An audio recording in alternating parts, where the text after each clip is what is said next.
Olá, bom dia, graça e paz. Estamos aqui mais uma vez para dar continuidade às nossas aulas e hoje nós estaremos entrando na matéria Evangelhos e Atos, que vai tratar sobre a questão dos acontecimentos do Novo Testamento.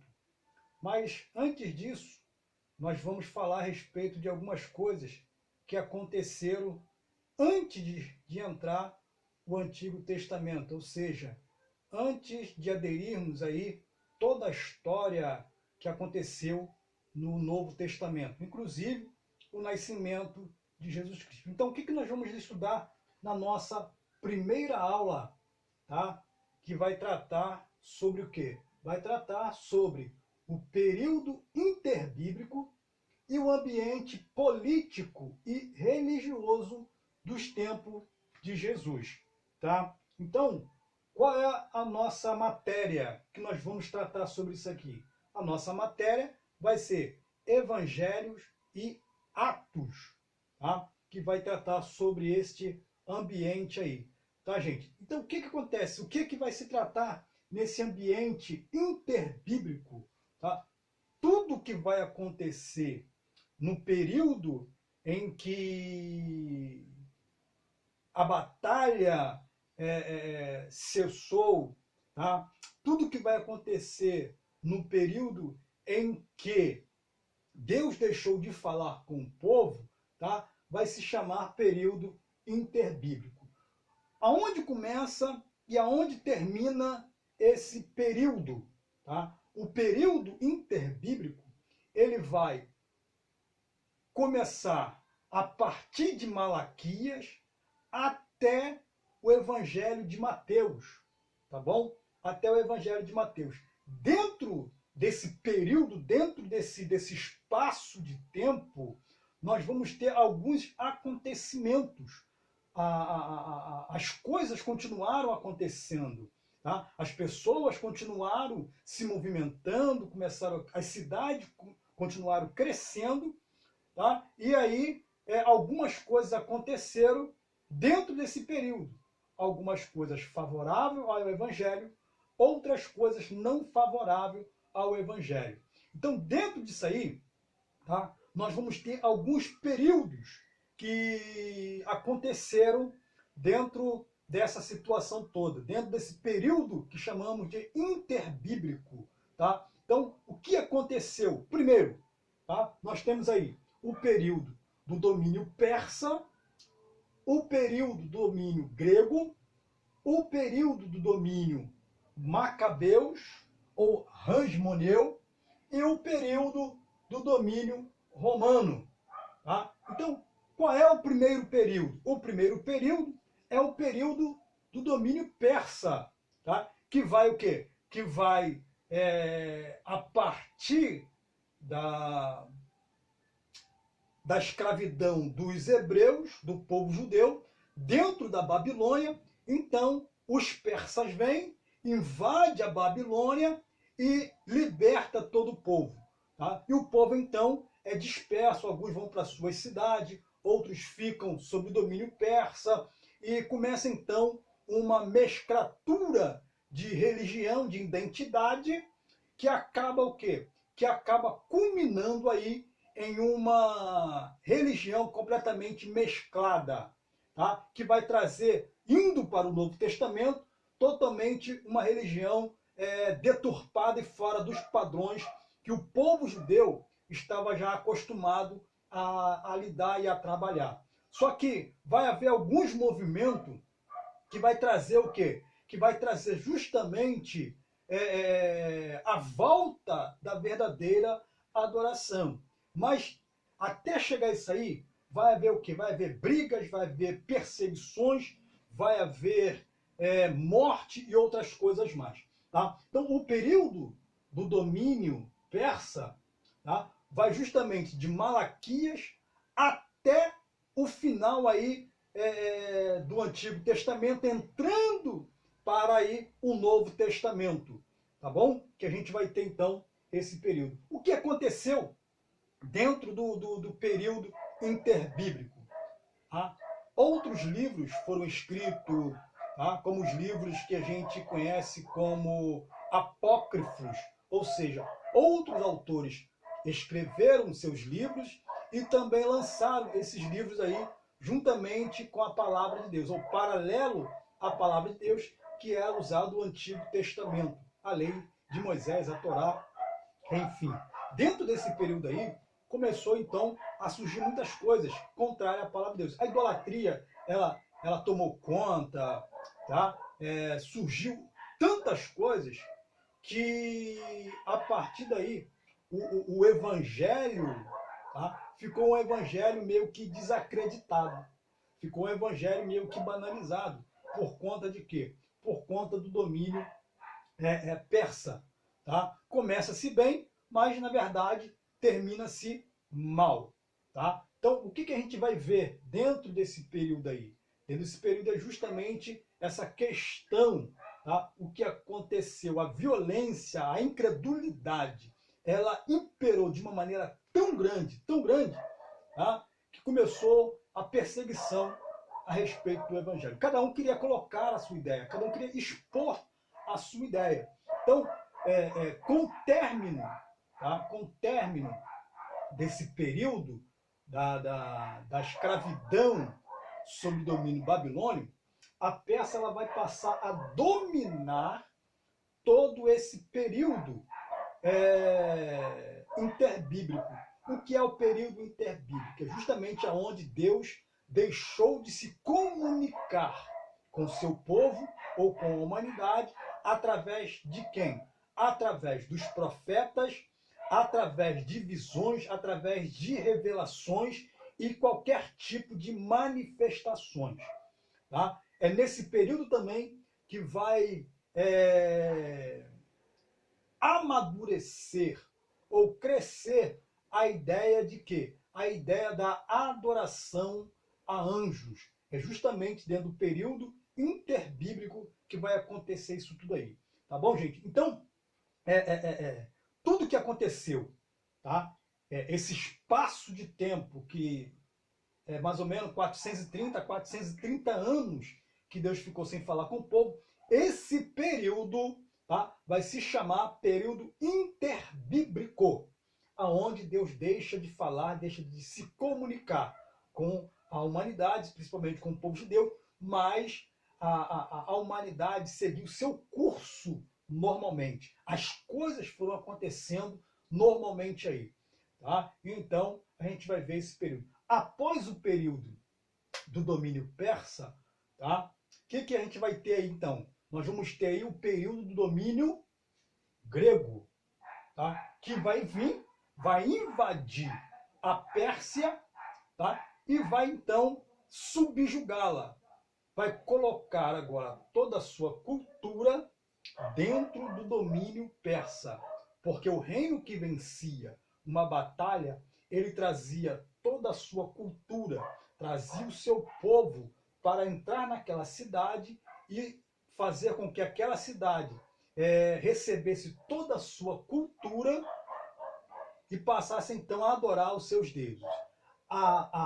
O domínio grego, tá, foi um período favorável e ao mesmo tempo desfavorável ao evangelho.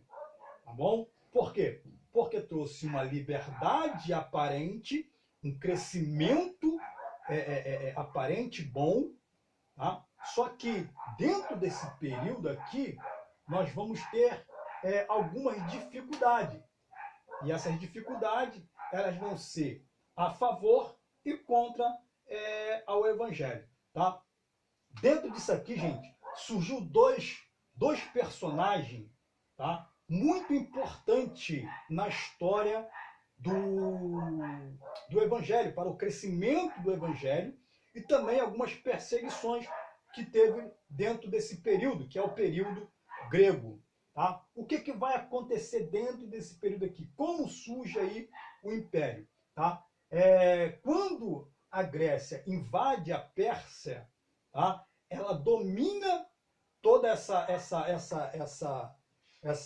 esse aparato, tá? E vai então fazer o quê? Vai trazer toda a sua cultura para dentro do domínio persa. E vai então demonstrar o quê? Vai demonstrar que esse domínio agora pertencia a eles, ou seja, os gregos. Tá? Então, quem está no comando na época? Quem está no comando na época desse domínio grego aqui é Alexandre. Tá? Alexandre, conhecido como Alexandre o Grande. Esse imperador, tá? Esse imperador, ele vai então morrer com uns 33 anos de idade, mais ou menos, e vai fazer o quê? Ele por uma doença, esse imperador acaba falecendo e ele não tem nenhum herdeiro para dar continuidade aí ao seu reinado, ao seu império. Então, o que vai acontecer, gente? Nós vamos ter aqui nesse período, tá, quatro generais gregos, tá, que vão então o quê? Que vão dividir o Império Grego, tá? Cada um vai para um lado. E eles vão brigar entre si. Quais são esses generais gregos, tá? Que estavam sob domínio de Alexandre?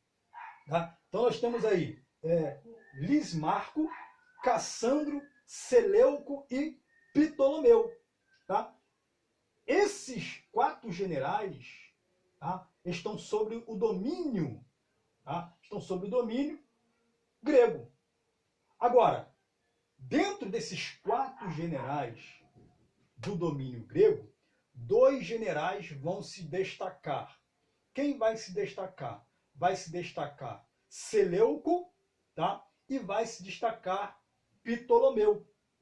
Tá? Ptolomeu. Então, desses dois generais aqui, é que então vai começar o quê? Vai começar a surgir aí, tá, uma briga, uma discussão, e o evangelho vai estar inserido aqui dentro dessa questão, tá?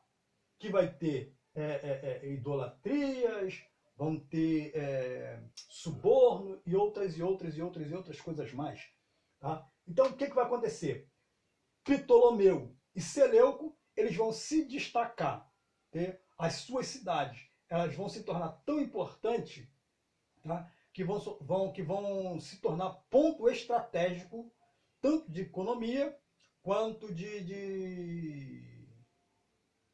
batalhas, de guerras e outras coisas mais. Tá? Então, aqui nós vamos ter quem? Aqui nós vamos surgir duas classes de pessoas, que são os Seleucos ou Selênios, tá? Que vai vir da dinastia Seleuca, que era um dos generais, tá? E também a dinastia que vai vir sobre os Ptolomeus, que vão ser aí os Ptolomeus, tá? Dentro disso aqui, tá? Esse período grego, ele vai fazer com que o evangelho cresça, tá? E multiplique. Dentro desse aqui, nós vamos ter quem? Nós vamos ter César Augusto, que vai sair justamente dessa questão aqui, tá? Do grego, César Augusto, que quando chegar lá no Novo Testamento, é esse César Augusto, que é da dinastia Seleucia, tá? Que vai então ordenar o quê? Que vai então ordenar que todos os judeus vão para a sua cidade para poder fazer o censo.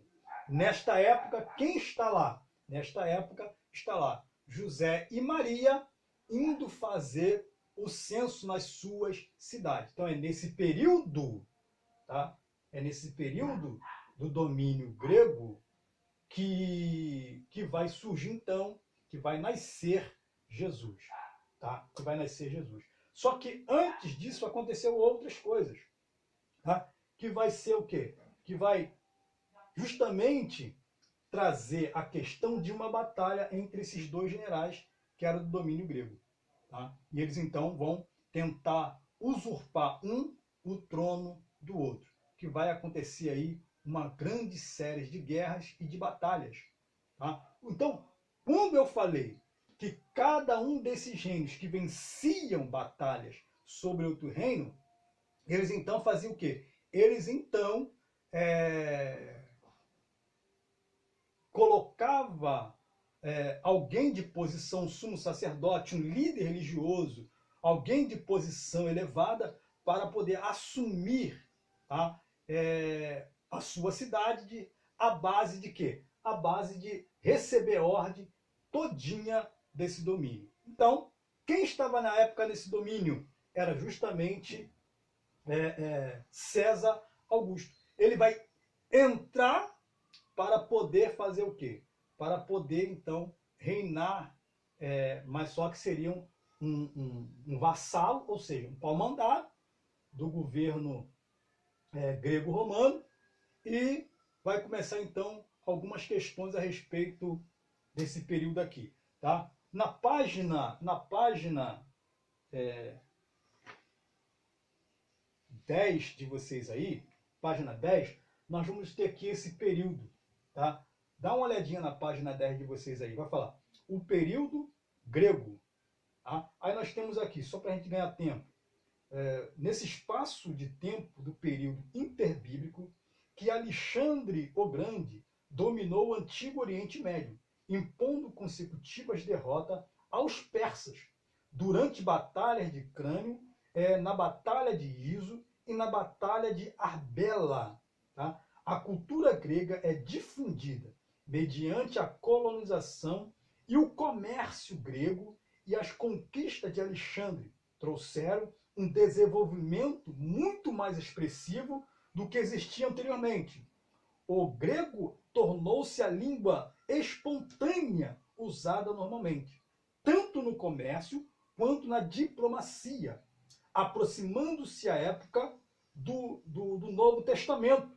O grego era a língua falada comumente nas ruas, tá? Inclusive na própria Roma. Então, quando a Grécia invade por intermédio de Alexandre o Grande, ele leva toda essa cultura para dentro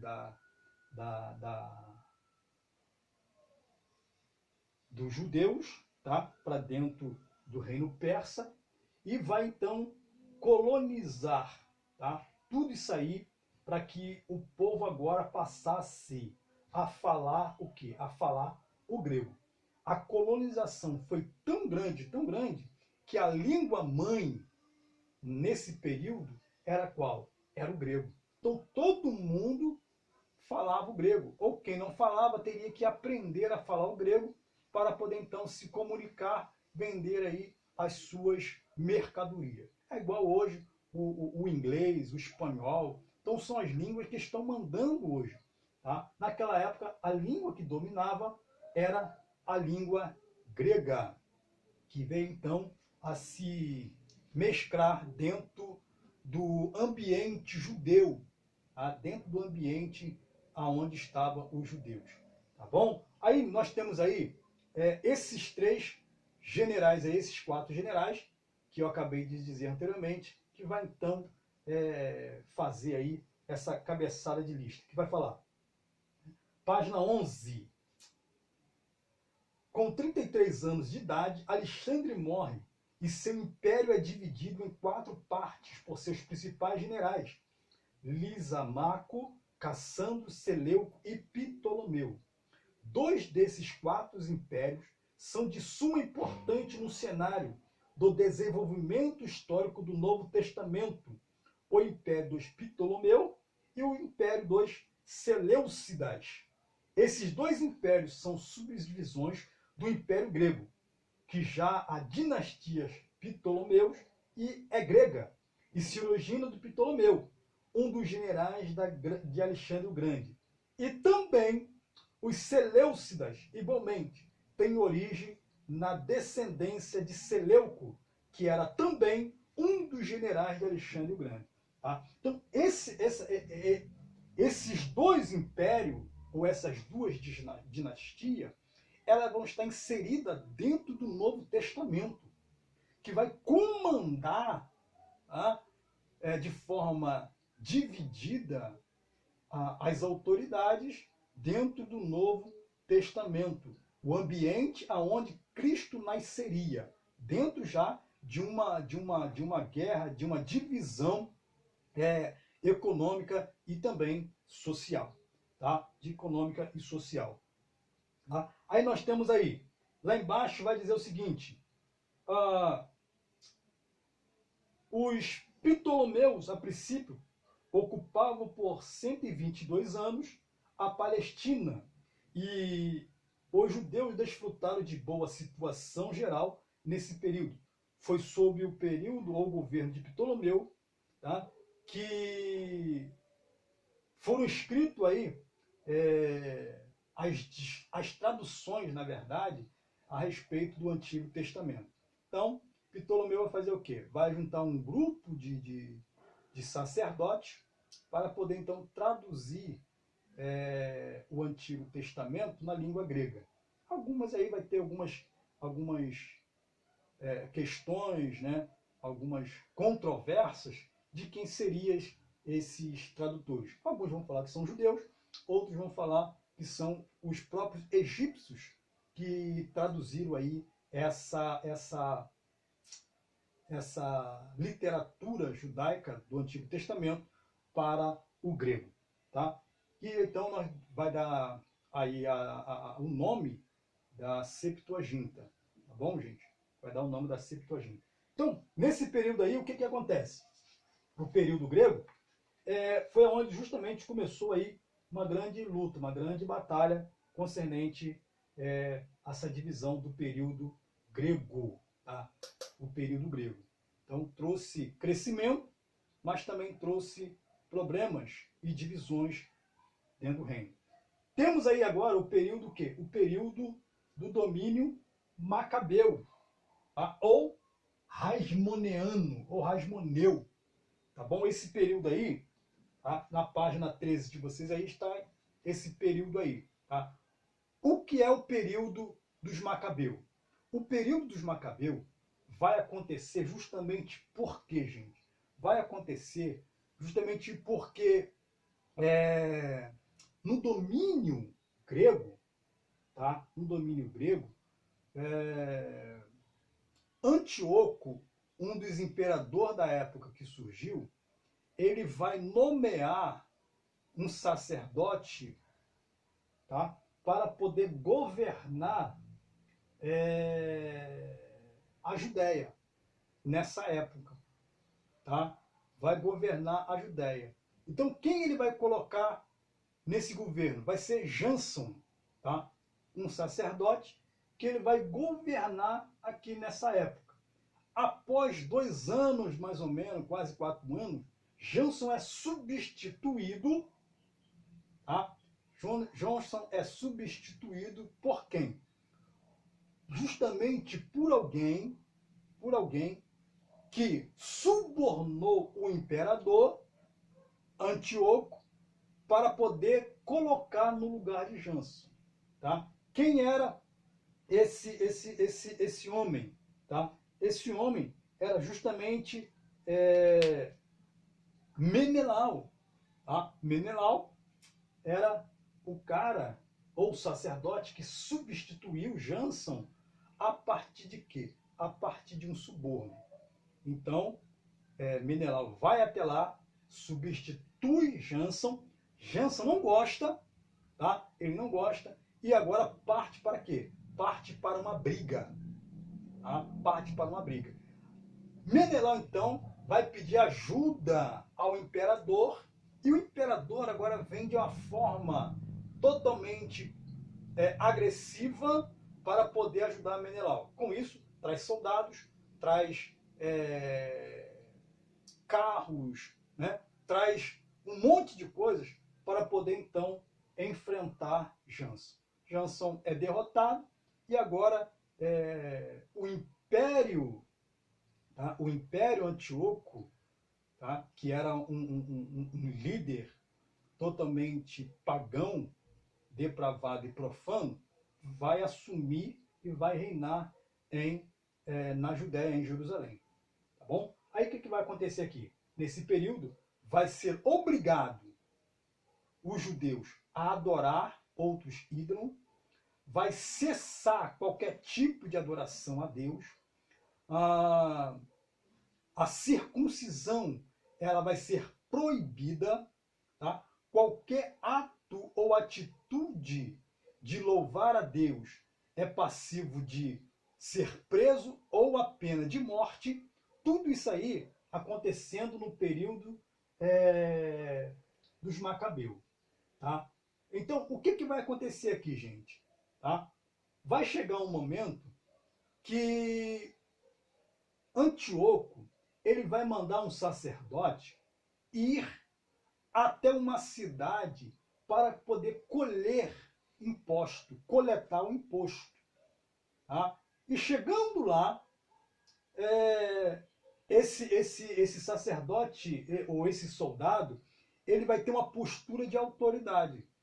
Quando ele tem essa postura de autoridade, fazendo com que as pessoas adorem ao deus grego, fazendo com que as pessoas se prostrassem diante do deus grego, tá? Humilhando os judeus que ali estavam. E o que vai acontecer?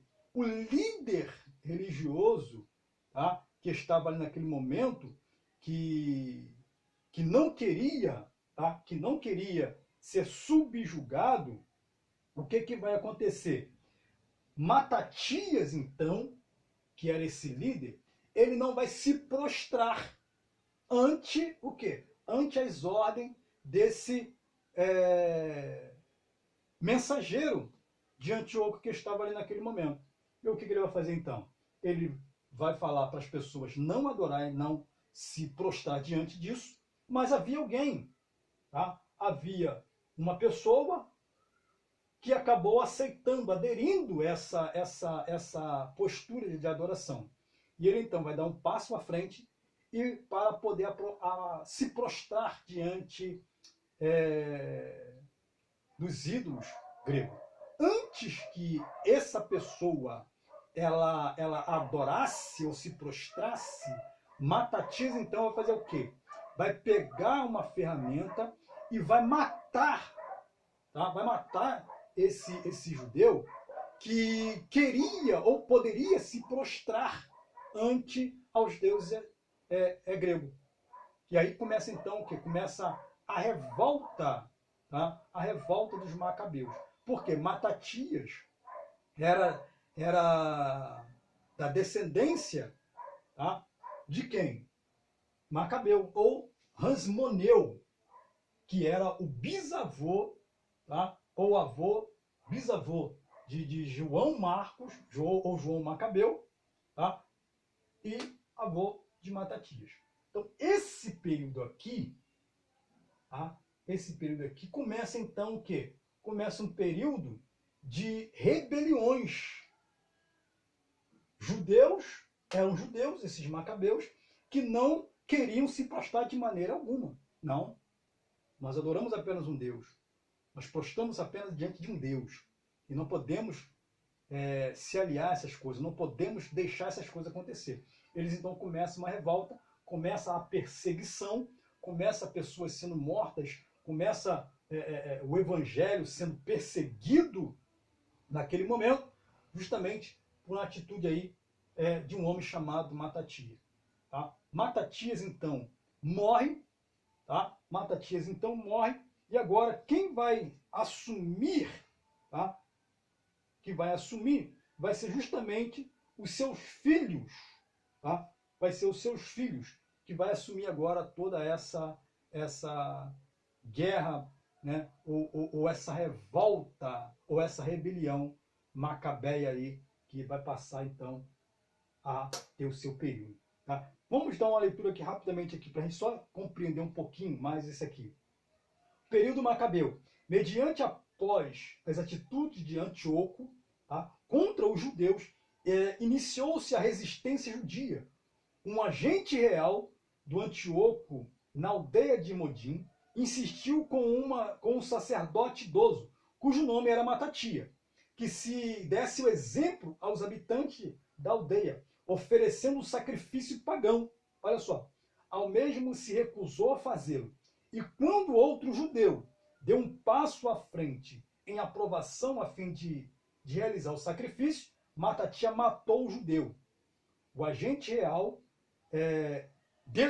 demoliu o altar e fugiu para as montanhas com seus 5 filhos e com outros judeus. Ou seja, o que Matatia faz? Matatia vai lá, mata o judeu que ia fazer o sacrifício e mata também o agente real ou o representante real de Antíoco. A partir daí começa então uma perseguição, tá? Começa uma busca incessante para buscar esses homens que se rebelaram, não queriam aceitar de forma alguma nenhum tipo de adoração, de profanação, tá? De prostituição aonde eles estavam. Tá? Aí vai continuar. Assim começou a revolta dos Macabeus em 176 a.C., pela liderança da família Matatia, também chamada de Rasmoniano, devido a Rasmon, bisavô de Matatia, ou de Macabeus, por causa do apelido Macabeu, dado a Judas. Tá? Então, nós temos aqui, tá?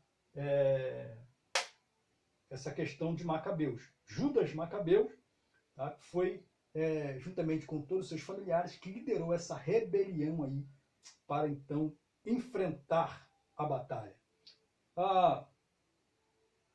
Chefiada por Judas Macabeu, filho de Matatia, iniciou-se uma campanha de guerrilha e de grande êxito, até que os judeus se sentiram aptos a vencer os assírios no campo de batalha. Após muitas batalhas, os macabeus finalmente reconquistaram a liberdade religiosa. Tá? A partir daí, houve-se então o quê? Houve-se a liberdade religiosa que aconteceu nesse período aí. Tá, gente? Então, após esse período, os macabeus, nós entramos no período de quem? No período do domínio romano. Tá? O que aconteceu no período romano? O período romano vai acontecer justamente porque vai acontecer com a invasão, tá? Com a invasão da Grécia, tá? Com o domínio dos macabeus. Vai então o quê? A Grécia, ela vai novamente fazer uma incursão dentro do povo judeu, tá? Na Judéia, em Jerusalém, para poder fazer o quê? Para poder destronar novamente a liderança dos macabeus. E eles vão lá, conseguem fazer isso aí. Tá? Quando conseguem fazer isso aí, o que vai acontecer? Vão ser subjugados e novamente entra quem? Novamente entra aí a idolatria. Tá? A idolatria. Nesse período, quem vai se levantar? Vai se levantar justamente os romanos. Tá? Vai se levantar os romanos. Então a gente vai dar uma olhadinha aqui. Vamos lá. Página 14. Tá bom? Vai falar o seguinte. O período romano. Em 146 a.C., depois de 2 séculos de guerras com a cidade rival de Cartago, na África do Norte, Roma se torna vencedora e se organiza em forma de república, sob o comando de Pompeu, e as conquistas do lado oriental da bacia do Mediterrâneo, como também da Gália, feita por Júlio César, expandir o domínio romano. Após Júlio César ser assassinado, Otávio, posteriormente conhecido como Augusto, venceu as forças de Antônio e Cleópatra na Batalha Naval de Ácio, na Grécia. Quando isso acontece, o que vai acontecer? Augusto, ele dá prosseguimento à invasão para poder expulsar, tá, todos aqueles que eram contrários ao reino e não se submetia às forças romanas. Roma, então, traz também todos os seus conterrâneos, tá, e insere a sua cultura dentro de um período que já estava quem? Um período que estava judeus, assírios e gregos. Tá? Tinha toda essa cultura dentro desse período né, mesclado, tudo, onde a adoração era liberada, onde ficou tudo paganizado aí, nesse período que? Nesse período interbíblico e o ambiente político e religioso da época dos tempos de Jesus. Tá? Aí vai acontecer o seguinte, página 15. A partir daí, Otávio Augusto tornou-se o imperador de Roma, que pulou de um império de expansão territorial para outro de paz, conhecido como Pax Roma. A paz romana foi interrompida pela província da Judéia, através de grandes batalhas, as quais foram vencidas pelos romanos nos anos de 70 e 135 depois de Cristo. Tá? Aí, dentro desse período aí todo, nós vamos ter aí alguns imperadores que passaram aí nesse período todo. Vai ter Tibério, Calígula, Nero, Vespasiano, Domitiliano. Todos esses imperadores reinaram. Tá? Só que quando chega na época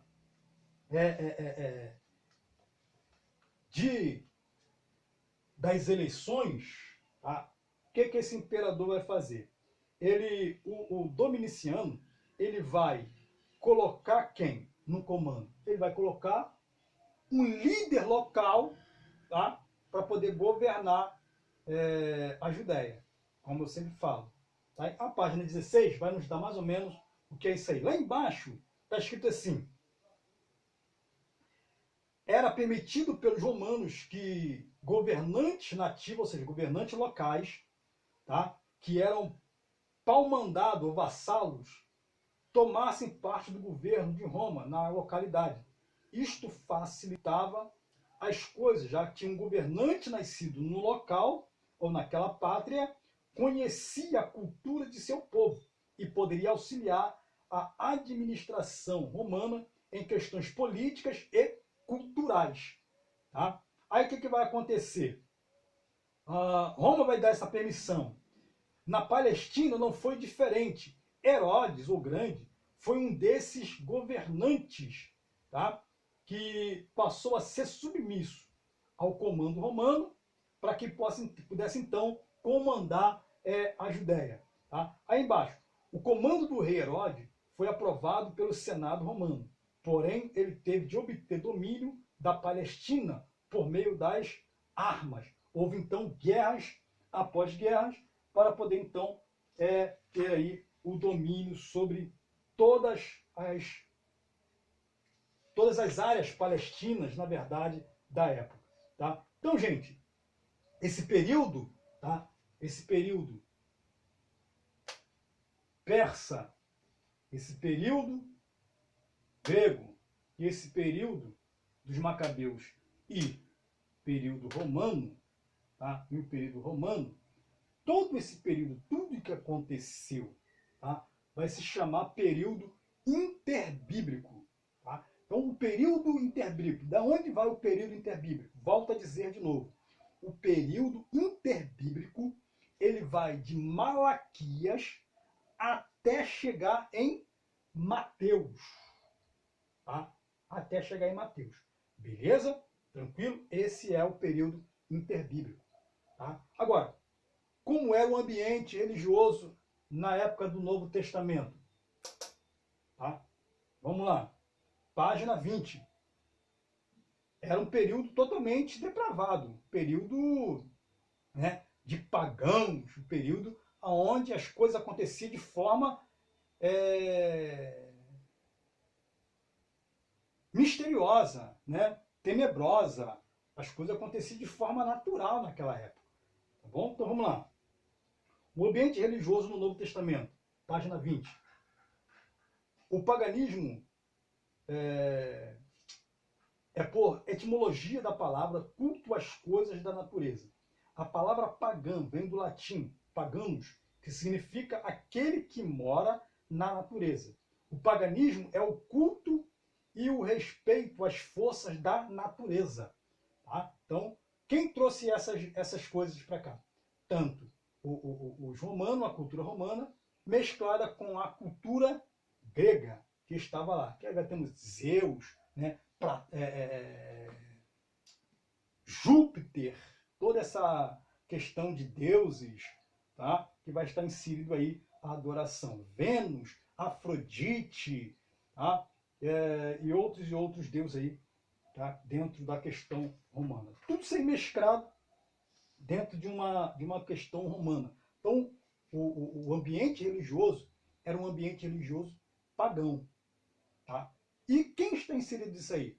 O judaísmo, os cristãos, os judeus, que adoravam um único Deus, estavam inseridos dentro disso aí também. Tá? Eles estavam lá, agarrados, estavam lá, tinham que conviver com isso aí, gente. Não tinha como. Tá? Não tinha como. Então eles lutavam, alguns eram vencidos, deixavam-se levar, eram convencidos, e passavam então a adorar toda essa questão aí. Para se ter uma ideia, dentro de uma casa, tá? Dentro de uma casa tinha aproximadamente 100 deuses. Tá? Ou seja, uma família acabava adorando aí vários e vários deuses. Com medo ou por costume. Por quê? Porque era imposto, tá? Era obrigado você a adorar um Deus, se não quisesse morrer. Então, as pessoas viviam escondidas, tá? Viviam totalmente apavoradas. Por quê? Porque se não adorassem nenhum tipo de Deus, estavam passivos aí de morte. Então, nessa época, era uma época bastante complicada no tempo religioso e os judeus, os cristãos estavam inseridos dentro disso aí. Tá? Página 23, vai dizer o seguinte: o ambiente religioso, o judaísmo. Em meio a tudo isso estava o judaísmo, de onde se originou o cristianismo. O judaísmo teve seu início no cativeiro babilônico, durante o exílio com a perda temporária do templo local sagrado de adoração.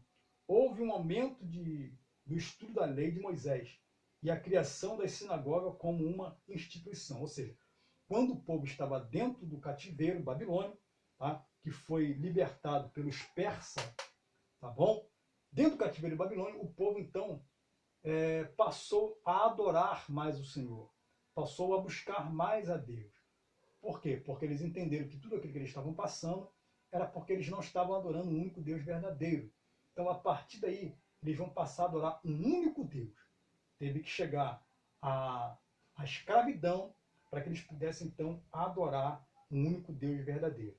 E isso aí veio até chegar o Novo Testamento. Então, esse ambiente aqui, onde está o judaísmo, tá, vai imperar também quem? O cristianismo, que vai começar com uma força muito grande. Tá? Então, aí vai dizer o seguinte, vamos dar uma lidinha nisso aqui rapidamente. Tá? O cativeiro babilônico, durante o exílio, com a perda temporária do templo sagrado de adoração, houve um aumento do estudo da palavra de Deus, ou da lei de Moisés, e a criação da sinagoga como uma instituição. Mesmo havendo uma dúvida sobre quando surgiram as sinagogas, se no período do exílio ou posteriormente no período intertestamentário, que é o período interbíblico, o fato é que o exílio serviu para que os judeus aumentassem seu zelo pelas coisas de Deus. A teoria mais forte é que a face e a destruição do templo por Nabucodonosor, tá? Nabucodonosor, e depois da deportação da Palestina, os judeus estabeleceram local de adoração e instituição da sinagoga, onde que se pudessem ser encontrados pelo menos 10 judeus adultos, tá, do sexo masculino. Ou seja, o que eles vão fazer? Eles vão implementar, tá, agora locais de quê? Locais de adoração. Então, onde houvesse 10 judeus adultos, ali poderia se fazer o quê? Poderia se fazer uma sinagoga para então começar a adorar a Deus. Como era essa sinagoga, gente? Isso aqui é importante. Como era essa sinagoga? Tá? Era o quê? Era como um auditório de forma retangular, com uma elevação sobre o qual o pregador ficava. Assim era a sinagoga. Detrás da mesma havia uma arca portátil, onde eram guardados os rolos do Antigo Testamento. Tá? Então, aqui era formado, tá? Uma sinagoga, entre outras e outras coisas. Mas esse era um dos modelos como se formava aí a sinagoga. Tá bom? Aí, gente, temos aí, a partir daí, temos o quê? Tá? Depois de tudo isso aí que os judeus sofreram, começou então a surgir alguns das seitas dentro desse quesito de adoração. Por quê? Porque cada um queria ter a sua parte, ou seja, ser reconhecido dentro da sociedade judaica ou grego-romana. Então nós temos aí o quem? Nós temos aí alguns líderes que se levantaram, tá? Que vai ser quem? Que vai ser os fariseus, tá?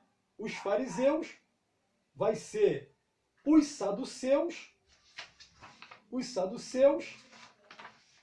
vai ser os essênios, vai ser os herodianos e os zelotes, tá? E também os escribas e o sinédrio. Cada um aqui era um grupo de pessoas, ou alguns vão ser dados como seitas, porque alguns vão deturpar a palavra de Deus e alguns vão usar ela para benefício próprio. Tá? Naquela época todo mundo queria ter razão, todo mundo queria ter aí uma posição entre a sociedade. Tá bom, gente? Tá? Então a gente fica por aqui, uma aula nossa resumida aí, para tentar esclarecer um pouquinho aí a respeito disso aí. Tá bom, gente? Então duas questões básicas que a gente precisa entender. Tá? Tudo aquilo que aconteceu, tá? A partir de Malaquias até chegar Mateus, tá? Todo esse período aí, aconteceu essas coisas aqui. O período do domínio persa, o período do domínio grego, o período do domínio macabeu e o período do domínio romano. Tá? Esse período aqui, tá? Dentro desse tempo, desse espaço de tempo, é chamado período interbíblico. Período interbíblico. Tá bom? Aí, após isso aí, os judeus passaram a ter um meio de adoração.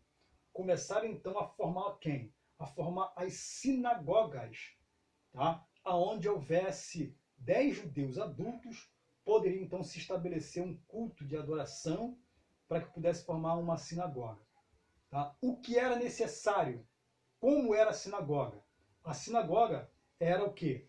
Era justamente um auditório de forma retangular com uma elevação sobre a qual o pregador ficava. Assim era a sinagoga. Por detrás da mesma havia uma arca portátil, onde eram guardados os rolos do Antigo Testamento. Tá bom? Então, essa aí é a forma correta, né, da formação da época para uma sinagoga. Tá bom, gente? Que Deus nos abençoe, tá? Nessa nossa primeira aula, tá bom? Que você possa aí ser guiado, instruído pelo Espírito Santo de Deus. Que Deus possa te abençoar. Graça e paz.